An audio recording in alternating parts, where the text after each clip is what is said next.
Hi everyone, in this video I will show you how to remove audio from a reel after posting. First, open the Instagram app. Now go to your profile.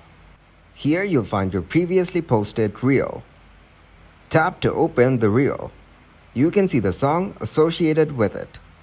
Then tap on the three dots from your bottom right. Here tap on Manage. Now select the option to edit. Go to Advanced Settings. Here, as you can see, you'll have a bunch of things to change. You can't change the music or the song associated with it. Unfortunately, Instagram just does not allow you to change the audio of your reel. Now go back and hit the download button.